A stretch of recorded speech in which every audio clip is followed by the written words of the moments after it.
গত ২০ সেপ্টেম্বর ভারতের পররাষ্ট্র মন্ত্রণালয়ে বাংলাদেশ বিষয়ক বিশেষজ্ঞ, সাংবাদিক, কূটনীতিক ও অবসরপ্রাপ্ত কূটনীতিকদের নিয়ে এক ক্লোজ ডোর মিটিং বা রুদ্ধদ্বার বৈঠক অনুষ্ঠিত হয়েছে।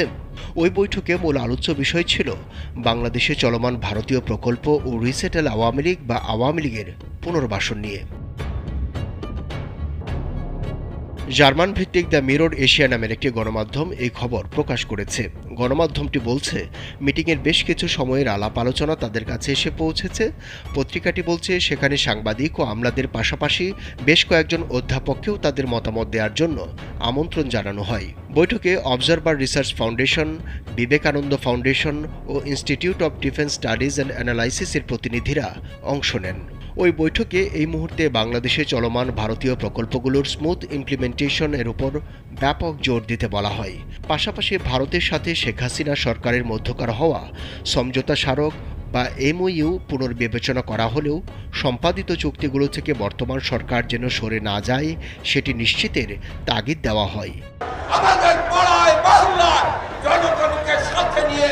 তবে সবকিছু ছাপিয়ে ওই বৈঠকের মূল আলোচনা গড়ায় আওয়ামী লীগের রিসেটেলমেন্ট বা পুনর্বাসন নিয়ে।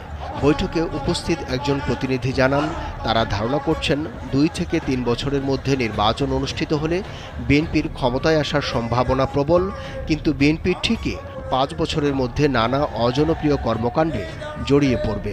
বাংলাদেশের দ্বিদলীয় রাজনৈতিক বাস্তবতায় তখন জনগণের সমর্থন আওয়ামী লীগের দিকে ঘুরে যাবে। এই আলোচনায় ২০০৯ সালে শেখ হাসিনার ভূমিধ্বস বিজয়ের উদাহরণ টানা হয়। ভবিষ্যৎ আওয়ামী লীগের জন্য সে পথ খোলা রাখতে বর্তমান সংস্কার প্রক্রিয়া ও আসন্ন নির্বাচনে আওয়ামী লীগের অংশগ্রহণ নিশ্চিত করতে তাগাদা দেওয়া হয়। বৈঠকে একজন থিঙ্ক ট্যাঙ্ক প্রতিনিধি রিসেটেল আওয়ামী লীগ পরিকল্পনা চূড়ান্ত করার আগে বাংলাদেশে গিয়ে ভারতের অরাজনৈতিক বন্ধুদের পরামর্শ নেয়ার কথা বলেন।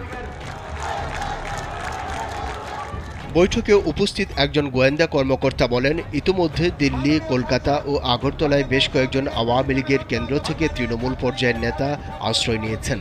তারা সংঘবদ্ধ হওয়ার জন্য ভারতীয় কর্তৃপক্ষের সমর্থন চেয়েছেন। ভারতে আওয়ামী লীগকে রাজনৈতিক কর্মকাণ্ড করতে দেওয়া হবে কিনা সে ব্যাপারে অল পার্টি পার্লামেন্টারিয়ান কমিটির অনুমতি লাগবে। তার উত্তরে একজন বিশেষজ্ঞ বলেন, ১৯৭১ সালে আওয়ামী লীগ ভারতে বসে দল চালিয়েছে। কলকাতা, আগরতলায় তারা দলীয় মিটিং করেছে। নেপালের কমিউনিস্ট পার্টি প্রতিষ্ঠিত হয়েছে কলকাতায়। তিনি দাবি করে বলেন, প্রতিবেশী দেশের রাজনৈতিক দলগুলোর সংকটকালে ভারত দলীয় কর্মকাণ্ড করতে দেওয়ার ইতিহাস নতুন নয়। তিনি ভারতে আওয়ামী লীগ সংগঠিত হওয়ার অনুমতি দেওয়ার পক্ষে মত দেন।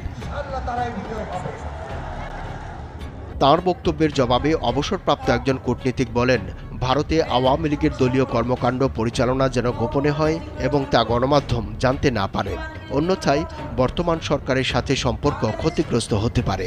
অবসরপ্রাপ্ত এই বাঙালি কূটনীতিক বলেন, শেখ হাসিনাকে ২০১৪ সাল থেকে যে আমরা টিকিয়ে রেখেছি, অর্থাৎ ভারত যে টিকিয়ে রেখেছে, এই অভিযোগ তারা অস্বীকার করলেও আওয়ামী লীগের নেতাকর্মীরা তা বীর দর্পে বলে বেরিয়েছেন। আওয়ামী লীগ নেতাদেরও সেই ব্যাপারে ওরিয়েন্টেশন দেওয়া দরকার বলে যোগ করেন তিনি।